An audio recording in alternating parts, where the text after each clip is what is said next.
Okay. Yep, and there it goes. Okay, perfect. All right, we are live. Okay, welcome everyone back to 1+1, your place for inconvenient truth-telling and myth-busting. And our very special guest today, who I'm very excited to talk to, is Whitney Webb. Whitney Whitney was a staff writer for Mint Press News, but now she writes exclusively for Last American Vagabond. And we're going to be talking about Jeffrey Epstein. All things Jeffrey Epstein. You won't want to miss this episode, and we're going to get straight into it. Miss Webb, thank you for joining us on 1+1. Yeah. My pleasure. Thanks, Yuri. All righty.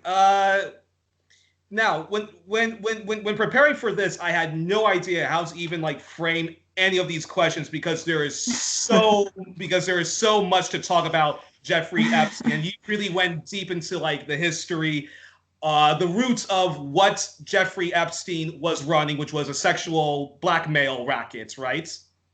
Yeah, right. So after his first arrest, all this information came out about, for example, there were pinhole cameras that he was recording people, that Ghislaine Maxwell and Jeffrey Epstein had talked about how they had blackmail on powerful people on numerous occasions, that this was stored by electronic means. Some of it was in his safe that was raided. Some of it was in this house in the on this island in the Virgin Islands. Pretty much a blackmail operation from, pretty much I believe that's just even the mainstream media consensus at this point, is that that's what he was doing. Yes. And before we get into the historical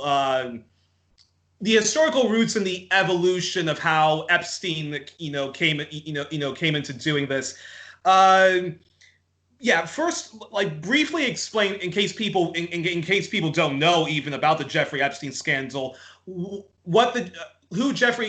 briefly the media's perception of Jeffrey Epstein, how the corporate media has presented Jeffrey Epstein, and how they've explained, what he did before he got into jail and allegedly committed suicide. Well, so the mainstream media, by and large, they refer to Jeffrey Epstein as a billionaire, for one thing, or a hedge fund manager. They suggest that a lot of the people he was associated with, including Leslie Wexner, were hoodwinked by his charm into giving Epstein money, power, and influence, and all of these things. Depending on the mainstream media outlet, their description of his child trafficking activities varies widely. He was technically only charged with the sweetheart deal on, for soliciting sex from a single person that was underage, right? But of course, it was much more extensive than that, as we know now, especially considering that, I believe around 30 victims have, come forward to sue his estate. So the fact that he was only charged on that one count one time, when we know that these activities were very extensive, is very telling. So some mainstream media outlets were willing to say that it was much more extensive than just that one, that count on which he was convicted the first time. But some have just said, oh, he solicited sex from a single underage girl, right? So so in the beginning, it was just he's this billionaire who rubs shoulders with the elites, the Hollywood celebrities, and some of these politicians, and he was just soliciting sex, so he goes to jail. But then he was re-released. But then they sort of charged him again when they realized that oh, holy shit, this guy is a human trafficker, right? No.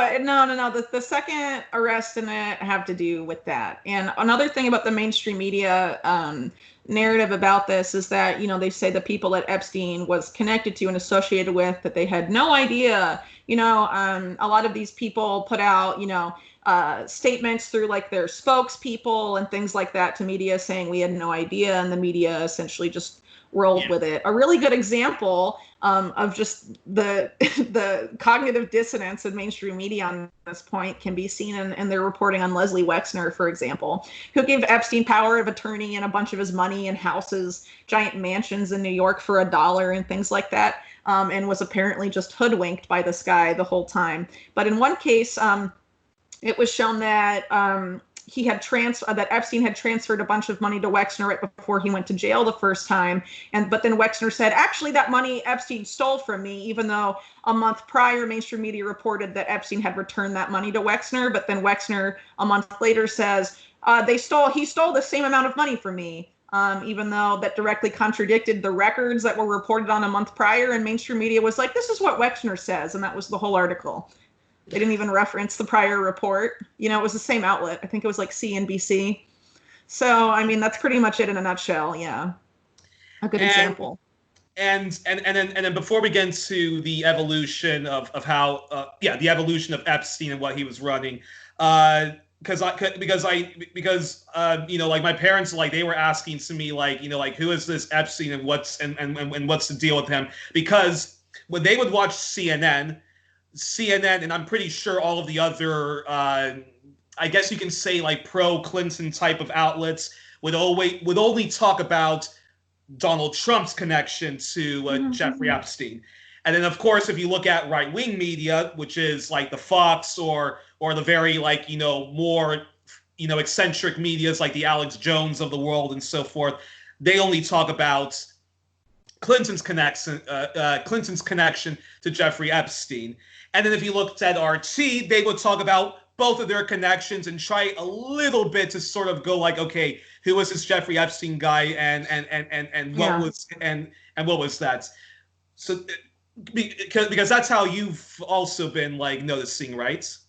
Oh, yeah. There was definitely a concerted effort to drive this right into the left-right paradigm and make it seem, depending on which outlet it was, that, you know, oh, look, he was a close friend of Trump. Oh, look, he was a close friend of Clinton, depending on the political persuasion of the outlet, which was ultimately aimed, in my opinion, at distracting from the bipartisan nature of Epstein's operation and also this type of activity. I mean, if you look at, you know, history, for example, a lot of the politically connected, you know, pedophiles in the U.S. or sexual blackmail rings that involve underage children.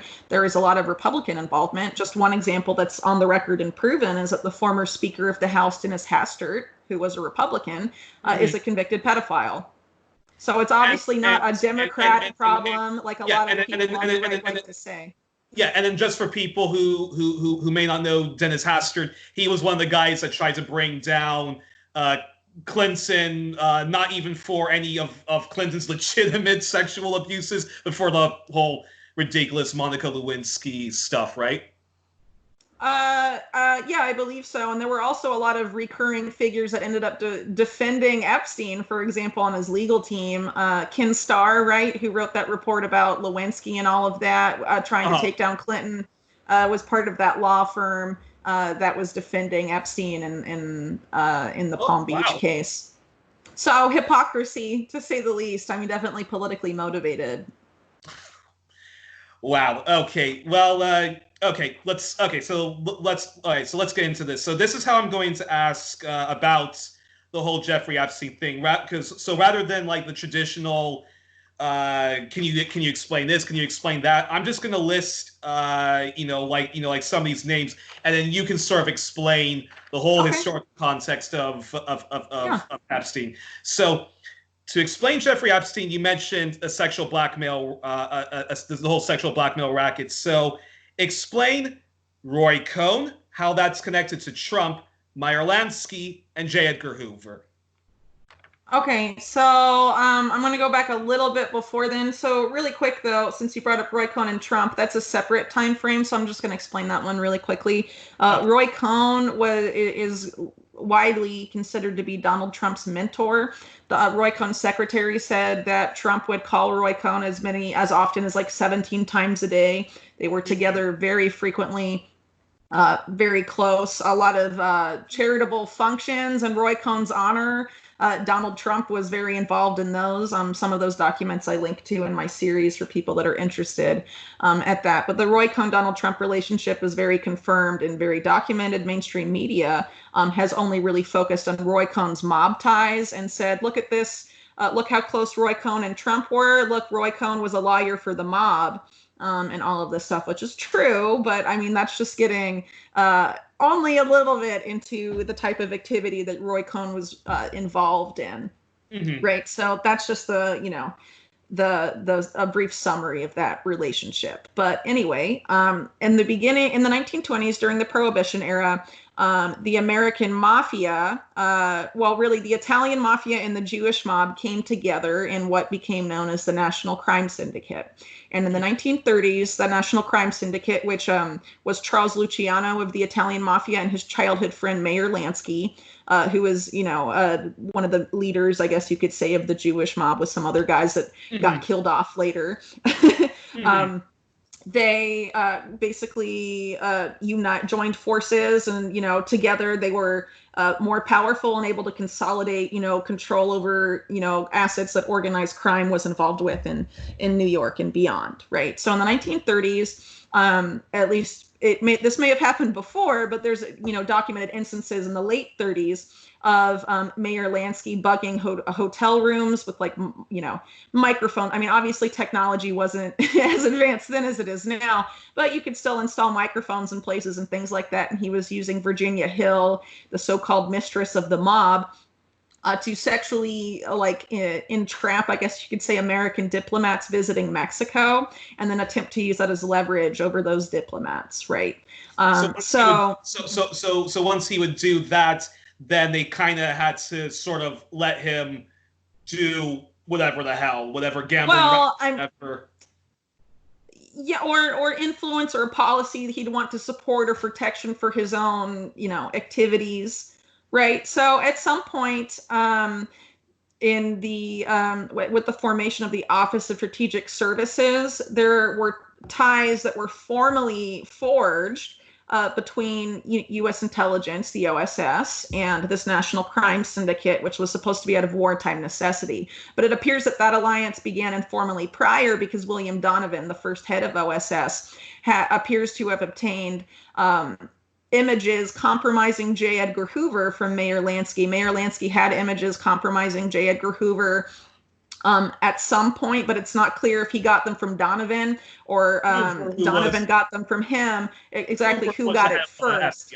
Right. But this all came out of this basically blackmail war between J.Edgar Hoover and William Donovan, who were basically trying to get dirt on the other one to get leverage on the other one first, because both were worried that the other would get more power than them. It was like a battle of wills, I guess you could say, for who would be more dominant in terms of intelligence. Because remember, the FBI is technically a domestic intelligence agency, whereas the OSS and what came after the CIA is supposed to be foreign, but also has a large domestic presence, right?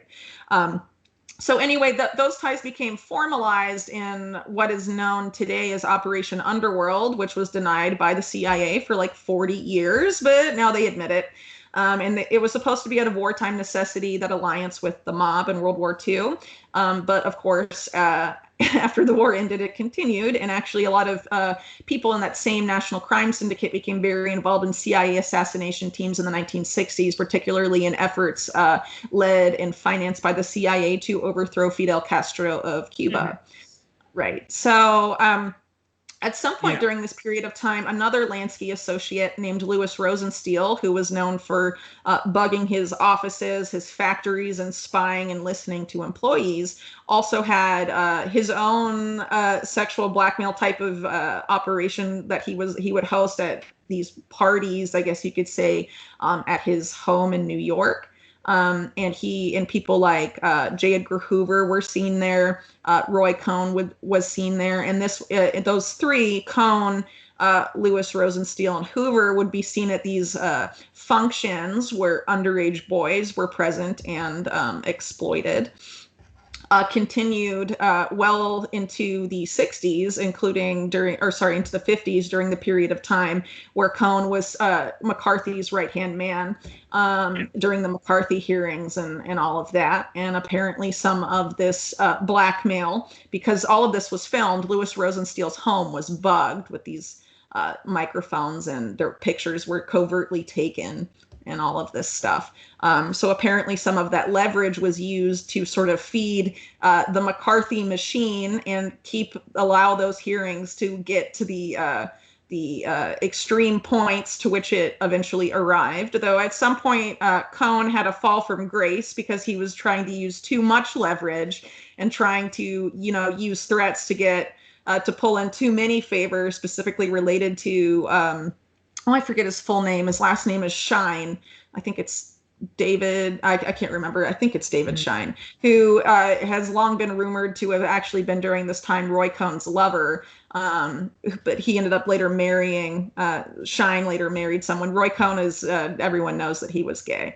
So, apparently that was used for political leverage at this point. It also explains why J.Edgar Hoover refused to ever investigate or even acknowledge the existence of organized crime in the United States until it had consolidated control and its alliance with intelligence at some point in the 1960s. But during, the 30s and the 40s and the 50s and most of the 60s, he acted like it wasn't there. And that's because he was just very closely associated with these people. And actually, Louis Rosensteel had a public relationship, not just in these private, events, but also had a very public association with J. Edgar Hoover, and ended up giving a lot of profitable positions to one of his Hoover's top lieutenants. He gave one of them like a vice president position at his liquor empire, Shinley Liquors, which was eventually rolled into one of the big alcohol, U.S. companies of today. I forget exactly which one, but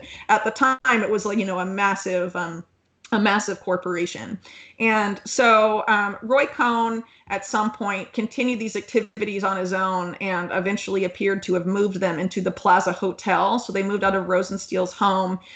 They were apparently, this type of activity took place in numerous locations. It's not exactly, we don't know all the places they could have happened, but one of the places where this was seen happening with these same three guys. Shot people. Shot people.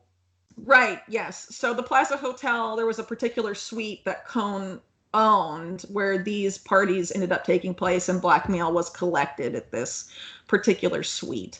And Cohn appears to have continued involvement in that period to the 1980s. I just would like to point out as well that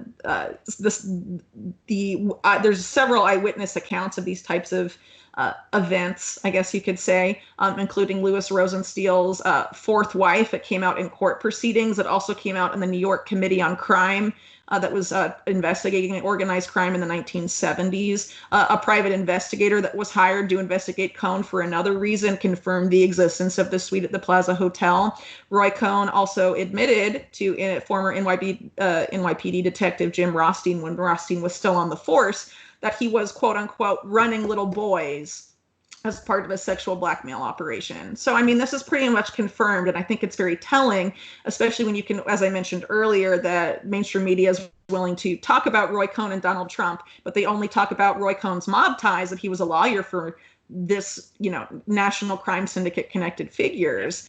They don't go any farther than that. And I think that's because if they were to pull on that string, they would unearth a lot more that people don't want coming out, because Roy Cohn, this operation had branches and involvement with other very controversial pedophilia, sex trafficking scandals that the government has worked very hard to bury. These include the Franklin scandal. For people that want to know more about that, I would recommend the book of the same name by Nick Bryant, who actually used to work in mainstream media, but then began investigating this and can't get his stuff published in mainstream media anymore.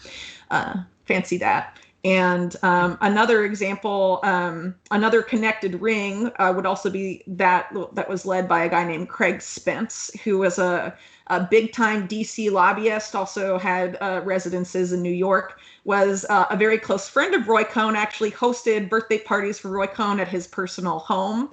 Definitely very chummy. these types of guys. Spence had ties to the CIA, by the way. At least he said he did. And he, not unlike Epstein, died of a suicide in a hotel room after it had come out in public what he was actually doing, and that he had taken underage boys into the White House after hours at night. This was reported by the Washington Times, by the way. You can still find newspaper clippings about that. But, you know, it's one of those stories where if they really gave it the attention it deserved, it would, have major ramifications that very powerful people do not want to come out. And consistently, the FBI has covered up these types of things. And I think you can look back to the involvement of Hoover in that type of activity, and the fact that, you know, directors, you know, and the people at the top of the FBI have an association with previous directors, even when someone new comes in. But a lot of times the directors for the FBI are chosen because they're very good at covering things up. A really good example of that is a guy named Louis Freeh, who was FBI director during much of the 1990s. When Maria Farmer, the first person to ever report Jeffrey Epstein and Ghislaine Maxwell to the FBI in 1996, went to the FBI, Louis Freeh was the director. Before Louis Freeh was FBI director, he was a judge, and he got that judgeship appointment because Roy Cohn helped him get it. Because Roy Cohn and his law partner, Tom Bolan, who were very involved in the Reagan administration, had a lot of political connections. Roy Cohn's father was also one of the most influential judges in New York. And Roy Cohn, of course, was a high-powered lawyer. So he was able to get Louis Freeh that judgeship position.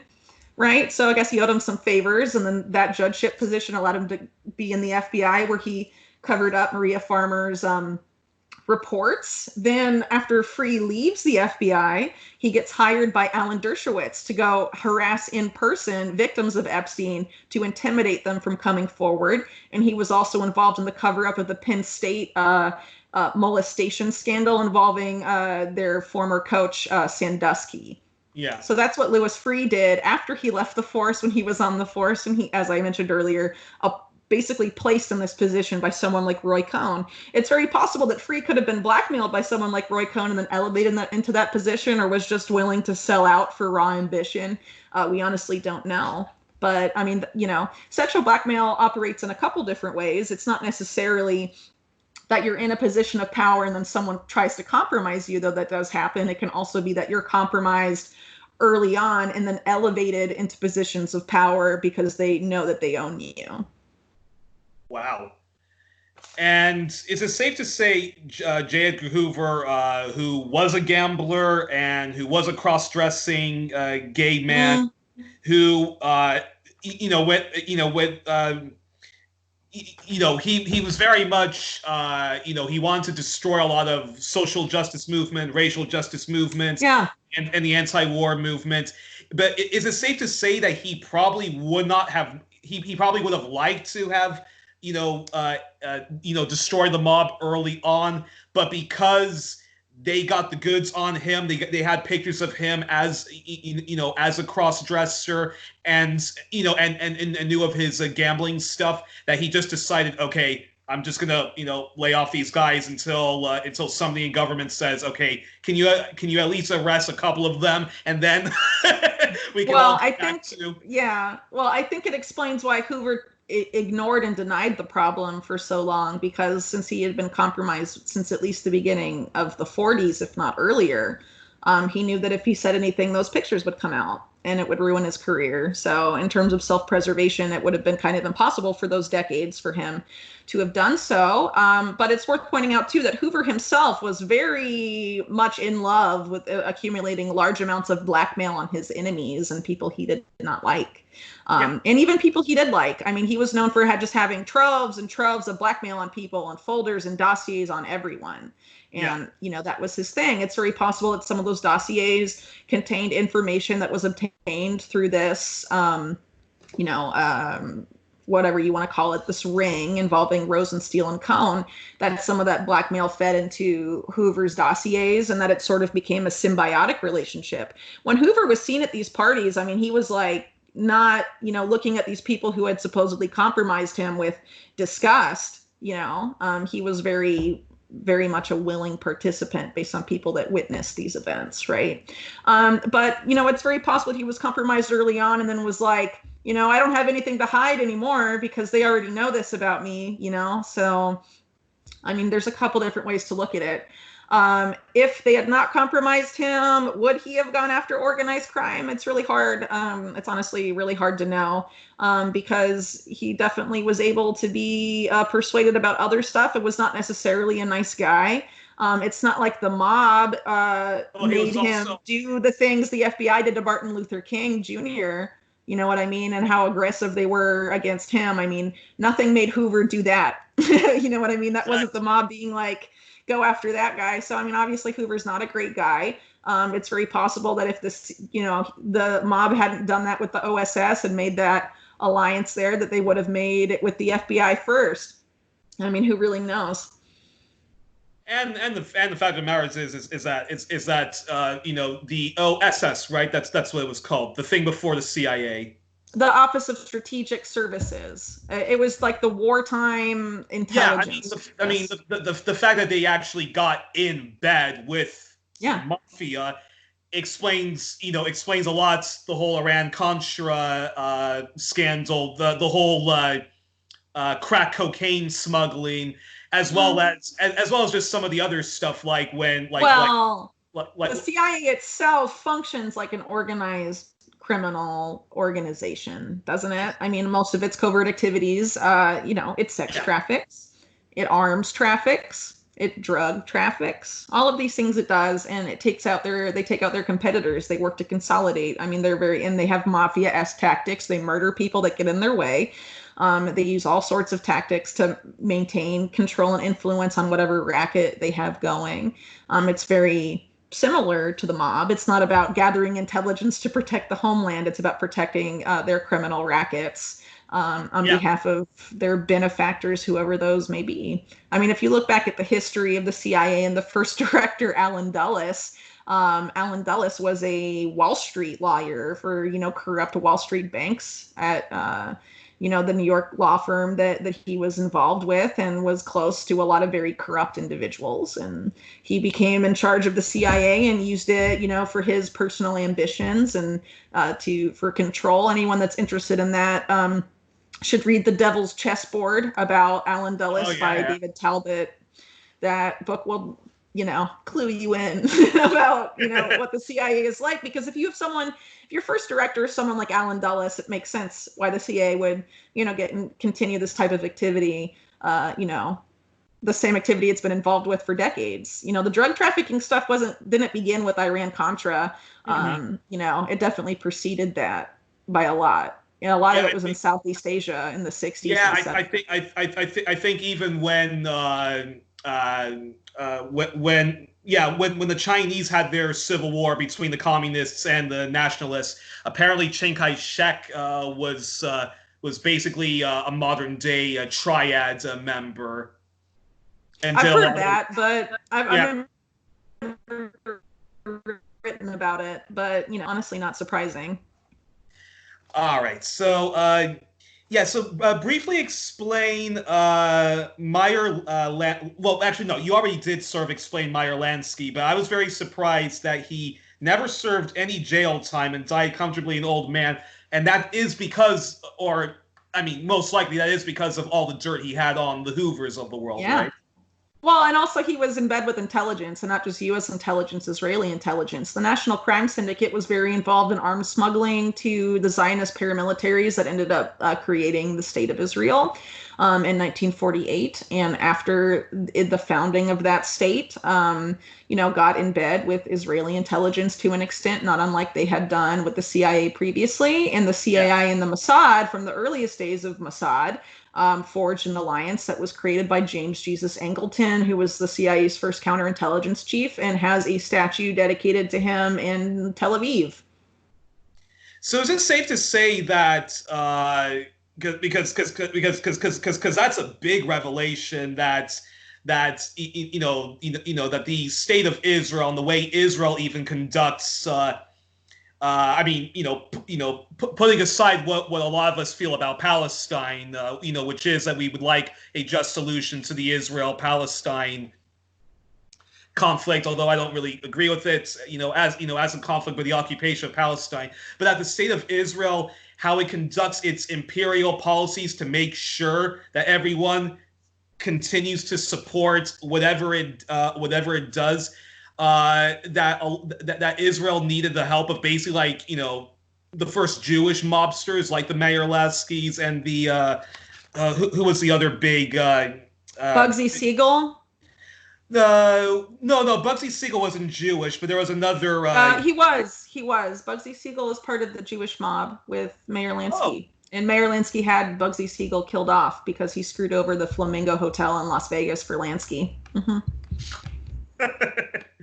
Okay, well, there you go. Thanks for correcting me on that, then.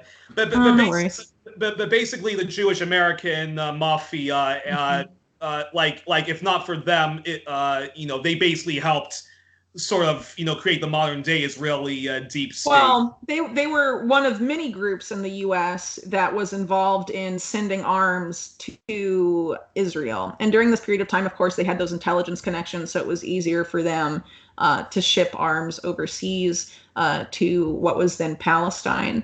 But there's also other groups, a lot of them based in New York, that were just, Zionist in nature, didn't necessarily have organized crime connections, that were also involved in either financing or also sending weapons or paying for weapons to be sent to these paramilitary groups. One of the groups that was armed by Lansky and Siegel and others was Irgun, which at the time of the founding of the state in Israel was led by Menachem Begin, who went on to create the modern day Likud party. Mm-hmm. Which is so, and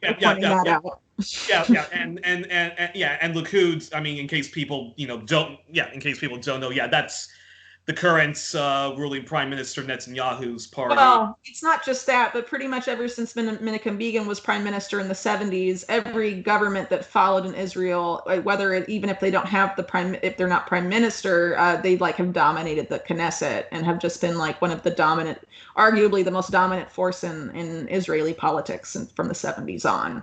So and I've shifted everyone in Israel to the right. So even supposedly liberal Zionism, which would like to see a two-state solution, has also basically shifted to the right and not removing illegal settlements. Right. But really quick about Lansky too. At some point, the U.S. was trying to go after him, but for just minor crimes like tax evasion, and he went to Israel to try and get away from it. And they were going to just let him stay there and not going to extradite him back. But then the U.S. threatened not to sell. So I think it was a type of aircraft for Israel's military. And so the decision was made to send Lansky back. But some deal was apparently made behind closed doors because Lansky went to trial, but was not convicted, even though there was mountains of evidence against him. So I think the deal was, okay, we'll send Lansky back, but don't convict him. And so he's the only, big name mobster from the Prohibition era that wasn't just riddled with bullets and lived to be an old man. You know what I mean? I think that's really significant. I think it means out of those mobsters, he won, if you want to phrase it that way. He was able to stay on top and protect his rackets more than anyone else, and he had tons of money, but he hid it all these places because his family didn't get all of it. It was a very small amount that he apparently left him relative to the amount of money that he had been moving for decades, right? Well, since we're on, since we're on the whole Jewish American mobster connection to this, talk to us about the mega group. Okay, so the mega group was founded in 1991 by Charles Bronfman and Leslie Wexner. Charles Bronfman is the son of Samuel Bronfman. Samuel Bronfman is one of these liquor barons that came out of the Prohibition era, largely thanks to his connections to the National Crime Syndicate. Louis Rosensteel was the American equivalent of the Bronfmans. The Bronfmans were based in Canada, right? But both had very close ties to the National Crime Syndicate. The Bronfman family continued their connections to organized crime, at least in Canada. That's documented that at least through the 70s, there were associations there. But of course, they rebranded at some point to be quote unquote philanthropists. Sam Bronfman, by the way, is another one of these guys that paid for large weapons deals to paramilitaries, Zionist paramilitaries in Israel, and also Israel early on in its founding, and had a close relationship with Shimon Peres, who later became prime minister. So a lot of ties early on with this mega group crowd to both U.S. politics and Israel, because the Bronfmans, even though they're Canadian-based, have a lot of business interests in the U.S. and have a lot of political influence, mainly in Canada. I mean, even today, Justin Trudeau has ties to the Bronfman family. And actually, Trudeau's mother was friends with Roy Cohn and got so drunk at one of his birthday parties, she fell on his birthday cake. Yeah. So it's very interesting how, there's reasons for all these people are connected to the same guys, I would argue. But anyway, the mega group is this group of, they are, philanthropists, they say. But if you actually know how the term philanthropist is used, it's basically a way to launder your reputation when you have made money by unsavory means. And this goes back to the days of J.D. Rockefeller, who was the billionaire of Standard Oil and treated his employees and basically the entire world like complete crap, and tried to launder his reputation by rebranding as a philanthropist. It worked fantastically well. Ford Foundation as well. Right. And the Rockefeller Foundation actually ended up funding eugenics during that period of time, and then put money down on the eugenics institute that was used by Nazi Germany. So, philanthropy, right? So anyway, the mega group, they say they are philanthropists, but pretty much all the members of the group, if you go down the list, at least they don't put out a membership group every year, but there was this article in 1998, I believe, in the Wall Street Journal that was talking about the mega group. And it's the first article that did that, even though it was founded in 1991. They didn't report on its existence until, 7 years after the fact. But some of the other members of this group are people like Michael Steinhardt. Michael Steinhardt's father was the jewel fence for the National Crime Syndicate, and very involved in organized crime. You have people like Max Fisher, who was an advisor to multiple presidential administrations and founded the Republican Jewish Coalition. He used to be involved with the Detroit Purple Gang, which was an arm of the Jewish mob, ultimately controlled by Meyer Lansky. Even people like Steven Spielberg, right? The director who's in the mega group, his mentor was a guy named Lew Wasserman, the longtime head of MCA Universal before the Bronfmans bought it from him. And Lew Wasserman and the MCA, I was going to ask you about that. And the MCA was a film. It was a film company, but was very mobbed up, and they were the ones that employed Ronald Reagan and kind of later bankrolled. Yeah.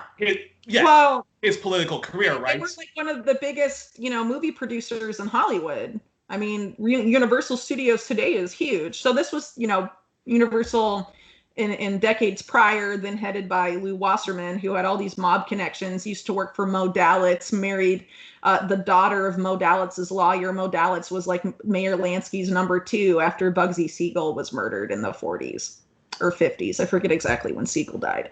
But yeah, they all have family ties or direct connections. So honestly, to me, it just seems like a rebranding of that particular generation of National Crime Syndicate members. Some of them had parental connections, like the Bronfmans or Steinhardt, or some of them had them through their close associates. Leslie Wexner, for example, his parents don't appear to have been involved in that type of activity, but there was a very suppressed police report about a 1985 murder homicide of the man that had been Leslie Wexner's tax attorney at the time. And right a couple days after he was he was murdered a couple days before he was set to testify about tax evasion and tax shelters and illegal financial activity he had been engaged in, allegedly on behalf of Leslie Wexner. And this police report was suppressed because the police chief at the time said that the findings of the murder investigation were potentially libelous to powerful businessmen in Columbus, Ohio.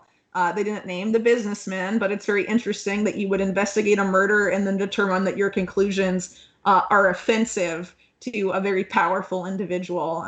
Anyway, so a local journalist in Ohio named Bob Fitrakis accidentally, apparently, obtained this report when he had done a public records request and received it. And it basically talks about how Leslie Wexner had very deep ties to the National Crime Syndicate. Fancy that. So that seems to be the common denominator for a lot of these people that were involved in the mega group. The mega group is very involved in so-called philanthropy that is about the U.S.-Israel relationship, specifically birthright, for example, which is a big part in getting young American Jews to be very supportive of Zionism, is bankrolled largely by the Bronfmans and Steinhardt. I believe they're the co-founders. And some other people obviously are involved in that in terms of major donors. But also a lot of mega group members are the major financiers of the Anti-Defamation League, for example, which is, essentially an arm of the Israel lobby and, smears and attacks. And the ADL, in case people don't know, but they brand themselves as a Jewish civil rights organization. And yes, sometimes they do that, but mainly anyone who criticizes Israel, they participate in that smear campaign that they're an anti-Semites. Just have to Right.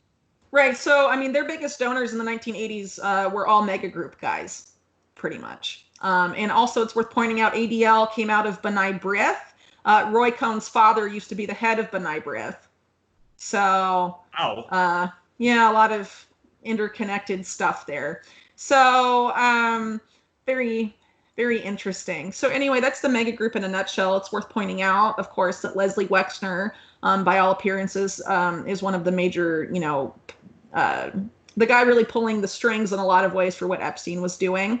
And at the very least, Epstein and Maxwell took their orders from Wexner. No one knows if Wexner was taking orders for someone else. Who really knows at this point? But Wexner was obviously very involved. So, I tend to think that this blackmail operation that Epstein was doing was really on behalf of the interests of this mega group, which, represent oligarchs that have major political influence in both the U.S. and Israel.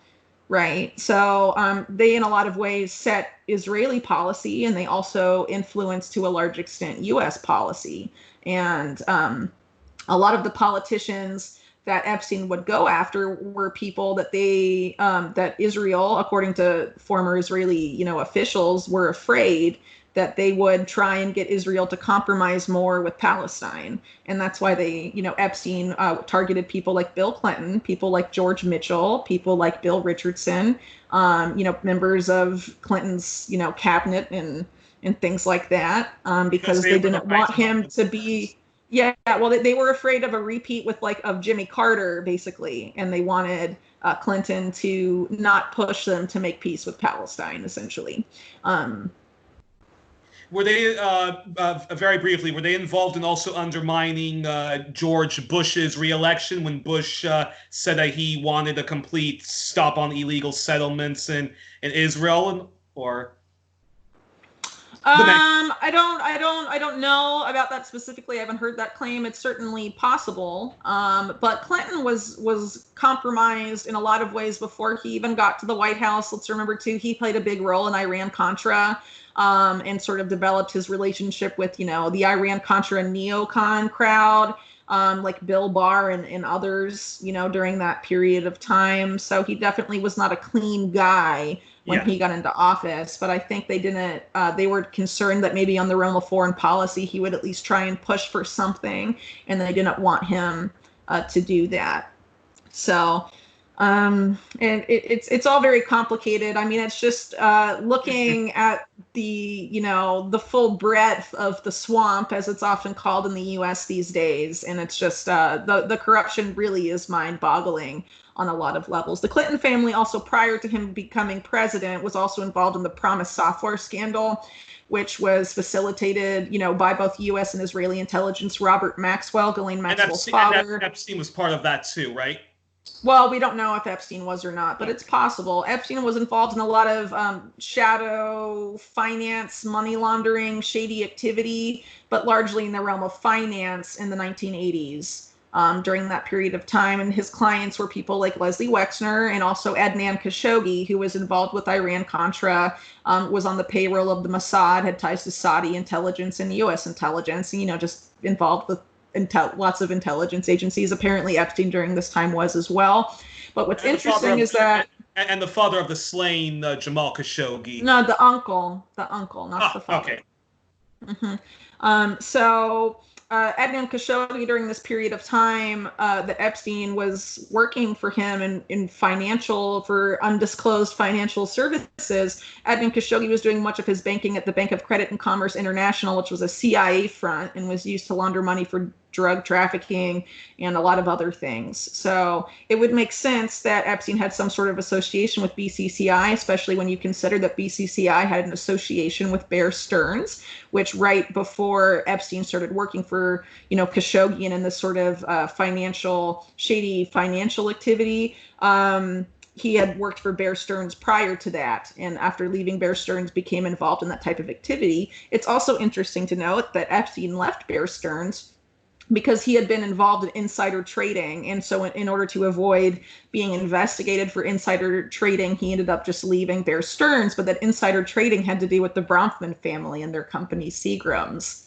So another connection there. It's just the same people pop up repeatedly.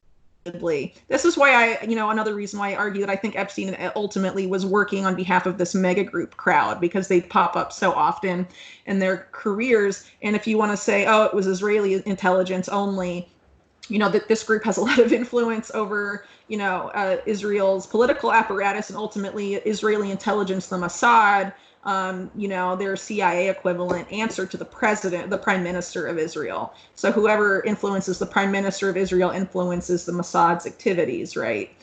So it's worth pointing that out. Also during this period of time, by the way, in the 1980s, there's been eyewitness accounts that Epstein was hired by Robert Maxwell to work on behalf of Israeli intelligence in connection with Iran-Contra stuff. And that the people that were with Maxwell, Nick Davies and Ari Ben Menashe, didn't like Epstein and thought he was kind of dumb and didn't want him to come into the group or whatever. But Maxwell apparently went over their heads to the head of Israeli military intelligence at the time, a man named Ehud Barak. And Ehud Barak later became former prime minister of Israel and had documented very close ties to Epstein, went to his island numerous times, visited apartments where he was known to hold underage girls from Eastern Europe in an apartment building owned by his brother. And just a lot of, spent the night there on a couple occasions, right? Just very involved. Also got Epstein to invest in companies that Ehud Barak was backing, like Carbine 911, among other things. So it's very interesting that that claim has been made. For sure. It would make a lot of sense. So apparently, during that period of time in the 1980s, he already had a lot of ties to different intelligence agencies through his work with Khashoggi, through that recruitment by Maxwell, which was apparently motivated, by the way, by the fact that Ghislaine Maxwell and Jeffrey Epstein at that time were already dating. And we also know from this passport, this Austrian passport that was reported on last year, had Epstein's picture, but it wasn't his real name, and it listed his residence as being in Saudi Arabia and showed him traveling all over the world on fake passports. I mean, that is a pretty clear indicator of intelligence ties. Also in 2001, there was a report in the UK newspaper, The Evening Standard, written by Nigel Rosser, that talked about how Epstein had previously claimed in the 1980s to have worked for the CIA, but at the time of the publication of the article in 2001, denied having worked for the CIA, right? So it's very interesting that there's all these intelligence connections going back to this time in the 1980s. And then in the 90s, after the sexual blackmail operation has begun, apparently in 1991, when Ghislaine Maxwell moved to New York in 1995, Leslie Wexner and Jeffrey Epstein together are involved in promoting the relocation of Southern Air Transport from Miami, Florida to Columbus, Ohio to run cargo on behalf of the Limited. And Southern Air Transport, previously known as Air America, is a CIA front company that used to be directly owned by the CIA. At this time, it was owned by the former top lawyer for the CIA, and relocated to Columbus, Ohio to run cargo exclusively for Wexner. Yeah, and didn't Air America during the Vietnam War, when Congress was trying to put a little bit of a lid on spending for the war because of the anti-war movement, Air America was basically the CIA illegally trafficking drugs so that they can continue to fight against the Viet Cong, right? Well, I actually haven't researched specifically what Air America was doing during the Vietnam War, but I know that they were involved in drug trafficking out of Southeast Asia, but I don't know if it was Vietnam specifically. It may have been the other countries that were involved in that. What did they call it? The Golden Triangle, Yeah. Or whatever it was called in Southeast Asia, right? So they were definitely, that airline was involved in that type of activity. Yeah, but I can't really speak to Vietnam specifically because I haven't written a lot about the Vietnam War in my work, so I don't want to claim expertise there. But I mean, that would make sense. If you look at, Air America's history, they were also the airline, by the way, that was involved in the Iran-Contra scandal. So if you have, someone, if you're Epstein and you have ties to someone like Adnan Khashoggi, and then, that was Iran-Contra, and then you're involved later with the relocation of that airline that was also involved in Iran-Contra to run clothes and, for the Leslie Wexner's clothing company from Hong Kong to the U.S. It's all very odd. And anyway, people in Ohio state government at the time. The Express, right? That infamous plane. No. That's separate. Okay. Because that was a private jet. These were planes that were, running between China and Columbus, Ohio, presumably had to do with clothing. But, it's a CIA airline. You have Epstein and Wexner with their organized crime ties. Just very alarming. And actually, Ohio's Inspector General at the time called this route with this airline going between Ohio and Hong Kong, called it the Meyer Lansky run.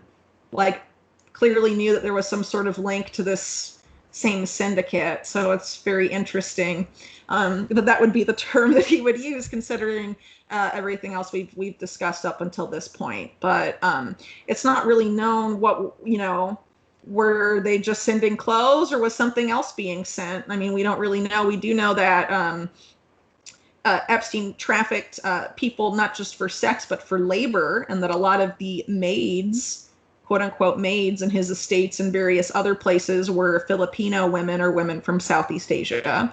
It's very possible that they arrived on those planes, but we don't really know. Those women, by the way, told Maria Farmer when she asked them how long they'd worked at Epstein estate, they said that they had been stolen. So apparently they'd been kidnapped and brought to the U.S. somehow. Yeah, and of course there's a really disturbing thing of how the U.S. propped up the corrupt Marcos regime and basically used all of those trafficked women and even the so-called legitimate women as basically cheap human slaves. Yeah. Oh yeah. But, I mean, all the women that they trafficked were slaves. If they weren't slaves for labor, they used them as sex slaves, essentially, right? Yeah. Let's talk to us about well, we touched a little bit on Iran-Contra. So talk briefly about I think do you want to go deeper into the Iran-Contra thing and Epstein's connection to that? In the interest of time, or should we talk about the Maxwells and Epstein's connection to that? In the interest of time, I would pick one of those, whatever you are more interested in covering. Okay, let's talk about. Let's get into the Maxwells, Robert Maxwell, and then of course Ghislaine Maxwell, who's Epstein's biggest partner in crime in all of this, and then we can talk. Take it from there. Right. So Robert Maxwell was originally born in Czechoslovakia. And then during World War II, immigrated to Britain, and he lived there and built a media empire. But apparently a lot of his money that he used to build his media empire had come from backers, funders of Mossad activities. It was essentially Mossad money that he used to buy these businesses. And then he would sort of pilfer money from these publishing companies or their pension funds and things like that. And that would be used to, right. Well, let me finish. So first he would like take this money out, and then he would it would be used to finance Mossad activities in Europe, and then that money would be returned by the Mossad to Maxwell, and he would put it back in. But Maxwell was misusing a lot of these funds over time for personal things. He had a kind of an ostentatious lifestyle, not unlike his daughter would do after him, right? And at some point, apparently, Maxwell, by the way, didn't just have ties to Israeli intelligence, so that's arguably his most extensive ties to intelligence were Israel. He also had ties to Russian intelligence, and some people have argued British intelligence. So British intelligence in a document said that they considered him loyal only to Israel, and so only really used him as an informant on some occasions. It wasn't very extensive, apparently. But anyway, apparently at some point he was trying to do some sort of favor for Mikhail Gorbachev for the Soviet Union regarding some sort of effort towards de-escalation of the Cold War. I can't remember all these specifics, but he had spent some money on that and was unable to pay back some of these Mossad backers, financiers or whatever. He wasn't able to pay them back, and that is apparently the motive, allegedly, for why Maxwell was killed, because even though the official story is that Maxwell was on his yacht in 1991 and just fell off his yacht butt naked and then was found later, a lot of people don't believe that, including Ghislaine Maxwell, who told multiple people that she thinks her father was murdered, that they pushed him off the boat. Other people believe that as well, including, the well-respected former investigative reporter for the BBC, Gordon Thomas, writes about this in his book on Robert Maxwell's life, and also in Gideon Spies, his history of the Mossad.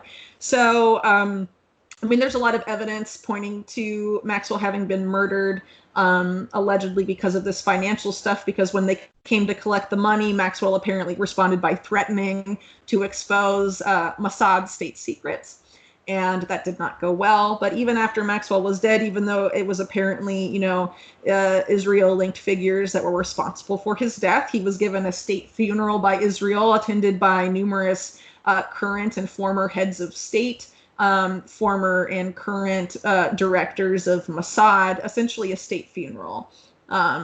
And had eulogies from people that were or had been or would become prime minister of Israel, including Ehud Olmert and other people like that.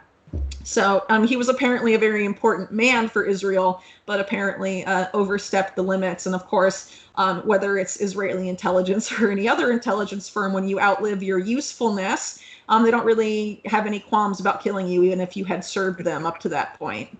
If you were more of a liability alive than dead, that's how these, intelligence agencies operate, right?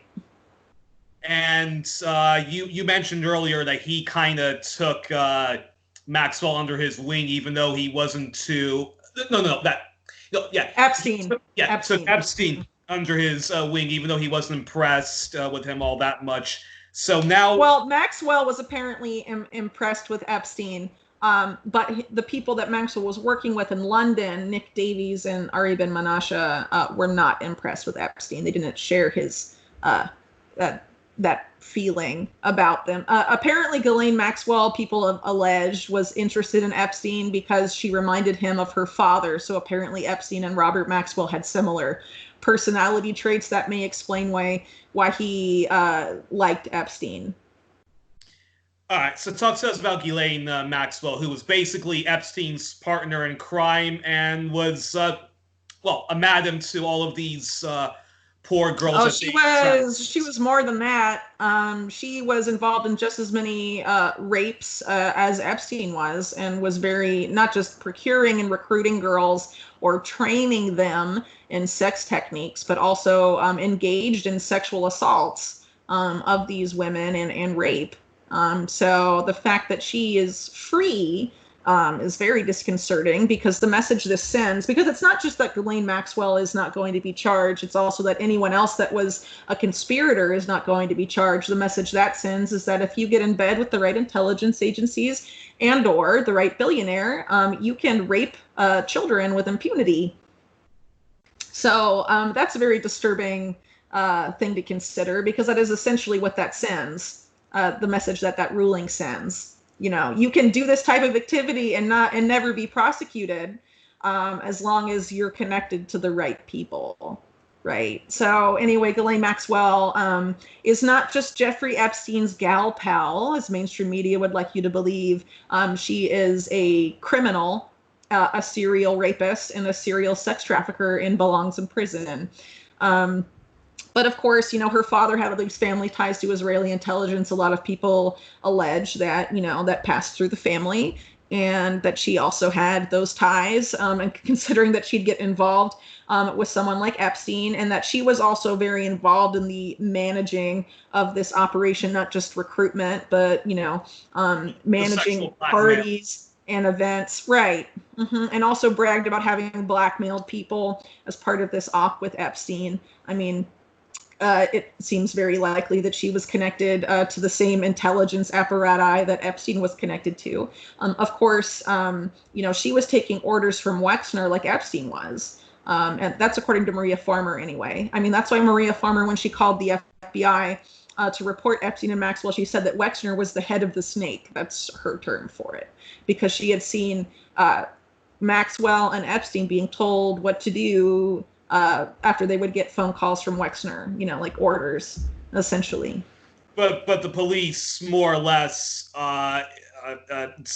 when she finally went to the police more or less said, like, we don't, like, police basically said, like, Maria Farmer went to the FBI after she tried to go to the police in New Albany, Ohio, because she was hired, but essentially forced, to go work for Abigail Wexner, Leslie Wexner's wife, as an artist of residence in their estate. And at some point, Epstein and Maxwell came to visit and sexually assaulted Maria. And she tried to call the New Albany Police Department, and it turns out that they work as Wexner's private security for his estate in their off hours. And the 911 operator told her to stop calling, that no one was going to come to help her. Among other very disturbing details, Maria Farmer was almost murdered there. Mainstream media leaves that part of the story, her story, out. Maria Farmer also has a driver's license showing that she lived at Wexner's estate. They previously denied never having heard of her, but it's kind of hard to never hear of someone who has your address listed on a driver's license. So, you know, it's all a very interesting state of affairs. I mean, Leslie Wexner is the richest man in Ohio. He's a very well-connected, very, very politically connected billionaire. There's a reason why mainstream media has given him a pass here. Yeah, but he's a guy because you've mentioned his name a lot, and he's a character that appears a lot in the 11 part. Oh yeah, he's guilty as hell. Yeah. But if he has this history with, is this a mafia history which the media for a variety of reasons has just said, don't speak no evil here, no evil, say no evil about it? Right. So if you go after someone like Wexner, I really highly doubt they would do. I mean, they haven't done that. There's a reason they haven't done that. And I think it's because it would unravel a lot of this mega group stuff, a lot of this intelligence, organized crime connection stuff, air out a lot of dirty laundry they don't want aired out. It's the same reason when they report about Roy Cohn and Donald Trump in the mob, they don't talk about the other part of that, even though it's not hard to find. I found it in you know, publicly available books and other records. The information is there. It's just a willingness to report it, right? So if you go too deep into this, you eventually realize that there's a lot of connections to very powerful people, so arguably some of the most powerful individuals in the country, Donald Trump, the Clintons. You know, if you go back to Iran-Contra, there's the whole neocon orbit there, including the Bush family. It's all very alarming, right? For a lot of people that aren't familiar with this type of information, but also very damaging to much of, you know, a large percentage of, you know, the political class in the United States, at least at the national level. with Ghislaine Maxwell, with Ghislaine Maxwell, can you talk about the Prince Andrew thing? So was Prince Andrew a victim of, hey, come to this place? Hey, here's this girl who's going to massage you. Ah, gotcha. I don't think he was. I don't think he was a victim. I don't think he was a victim because mainstream media says that they didn't meet until 2000 or 1999. And if that was true, that would make it seem like he was wrapped up in this sexual blackmail operation. But they knew each other way before then. And actually, Ghislaine Maxwell essentially, grew up with the royals, and that people saw photo albums of her with the, Prince Andrew when they were really young, in their like early teen years and stuff like that. So definitely seems like it was more like, I've known you for a long time. Come do this stuff with us because, no one's going to know. I don't know. But apparently Epstein at some point bragged about selling secrets about Prince Andrew to Mossad and other groups, but that was actually in the 1980s because this was a guy named Stephen Hoffenberg who set up a financial services company called Tower Financial with Epstein in 1987. It's one of the largest Ponzi schemes in U.S. history. It collapsed in 1993. Hoffenberg took the fall because Epstein was already tied into intelligence at this time. So he got his name. His name got removed from the case suddenly, even though Hoffenberg blamed Epstein for like most of the planning of this fraud, right? And Epstein never went to prison for that, but Hoffenberg served like several years. Anyway, Hoffenberg says that he was told that Epstein talked about having all these intelligence ties, and that he was selling Prince Andrew's secrets to intelligence services. And this is in the 80s, so that really sort of debunks this whole claim that Epstein and Prince Andrew didn't meet until like the year 2000 or 1999 or whatever it is. So can you say what the secrets might have been? No, they didn't elaborate. Yeah, I think it was just Epstein was bragging about doing it, but didn't specify what the secrets were. Apparently they had a price tag. So I guess he wouldn't give that information away to Hoffenberg for free, right? But he apparently, you pay the right price, he would tell you. There's a liberal Democrat MP or former liberal Democrat MP that recently wrote a book that's very critical of the royal family and how they're not just this waste of space. No, they're not. They're arms dealers, a lot of them. Like Prince Charles was very involved in a lot of weapons deals and stuff in the 1980s, and he still is. And serves as like Are they just like a middleman for the British state, or actually, or actual their own oligarchs that get to just do whatever the hell they want? I think they're definitely oligarchs. I mean, they get a ton of money from British taxpayers and can, pretty much do whatever they want and have a lot of influence. I mean, it was apparently the royal family that got ABC News to not publish their story about Epstein that Amy Roback had, and she said it was because of threats from the royal family that ABC News didn't move forward with their story on Epstein. So they have a vested interest in, that not coming out. Epstein actually went to the Queen's birthday party, and attended a lot of royal functions and stuff like that. I mean, they don't really want this coming out. But to think that they're just figureheads and they don't have any political pull, I think that's super naive. But as I said earlier, Prince Charles has his hands over several weapon deals in the 1980s and more recently and things like that, and ties to like BAE, that big weapons manufacturer in England and stuff like that. Yeah. Mm-hmm.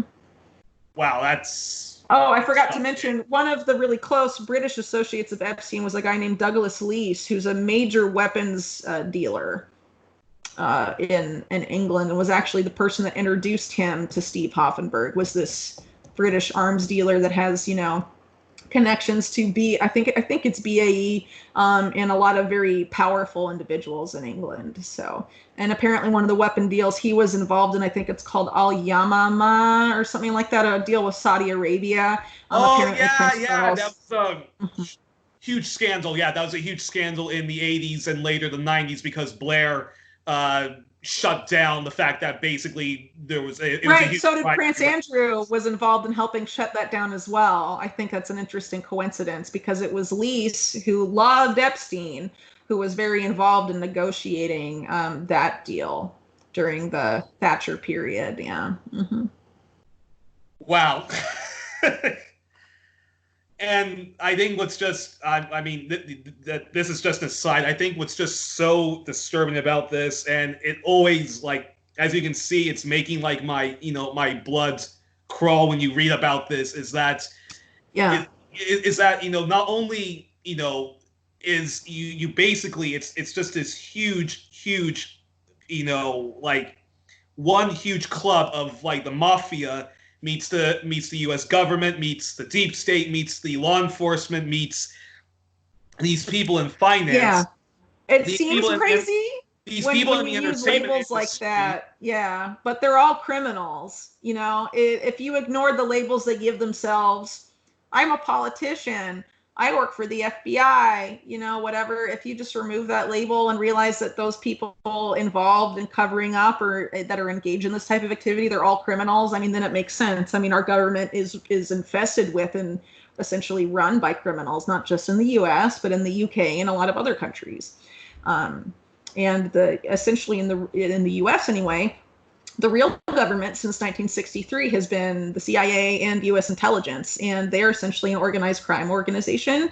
So yeah, we're essentially been ruled with the mob since the CIA and the mob have like been fused since before the CIA even existed, and it was the OSS. It makes sense why things are the way they are and why this syndicate, this criminal syndicate that's, this mob group and intelligence and all of that stuff, why they never go to jail for anything. They all get pardoned, even when it gets exposed, like Iran-Contra, or it gets covered up, like the Epstein scandal, or any of the previous scandals that involved the same group of people, whether it was the Franklin cover-up, whether it was what Craig Spence was doing, the Promise software scandal, which wasn't a sex crime scandal, but involved a lot of these same individuals. No one went to prison for that massive cover-up. And that just seems to be what happens to people that are connected to this group, no matter what type of criminal activity they're involved in. They get away with it. Even if, the extent of their crimes destroys the livelihoods of whole populations. If you look at Gary Webb's reporting, for example, I mean, just the devastation that caused the United States alone should have sent a lot of people to jail. And instead, they destroyed Gary Webb's career and his life. Right. And That's how these people operate. And Reagan should have clearly been impeached for the for the Iran-Contra scandal. Just the fact that he completely violated selling arms to these right-wing terrorists in Nicaragua, and then giving arms to Iran, which was supposed to be the official enemy, and that because there's an Israel connection also to the Iran-Contra scandal, which hardly gets talked about, because everyone keeps thinking that when Israel does bad things, it's just the Palestinians, and that Israel has nothing to do with organized crime or arms dealing across. Yeah. I mean that same crime syndicate that we've been talking about and their influence in the U.S. are also influential in Israel. So of course they're going to collaborate on this type of stuff. The CIA and the Mossad collaborate all the time. Period. But one thing I will point out about Iran-Contra, a lot of people have actually alleged that Ronald Reagan didn't know what was going on, and it's very possible. I say this because if you know anything about the continuity of government programs, there was actually a very telling Miami Herald report that came out in the 80s that is almost impossible to find now. And it talks about how the continuity of government guys, which involved several members of Reagan's cabinet and people that weren't even in office at the time, including Donald Rumsfeld and Dick Cheney, who were involved in these secret continuity of government plans to create a government in the event of a nuclear attack of the Soviet Union that would destroy Washington, D.C. or whatever, and that they would become the real government. That actually, while they were planning continuity of government, they were running a secret parallel shadow government. And that is apparently the group that was responsible for Iran-Contra, allegedly, according to this Miami Herald report. That's mainstream media, and that report has just been memory holed, I think, unlike probably any other media report ever, maybe, except for that 2001. Uh-oh.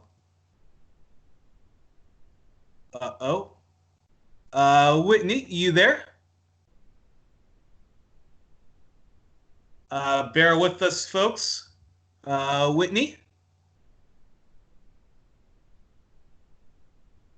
Hold on.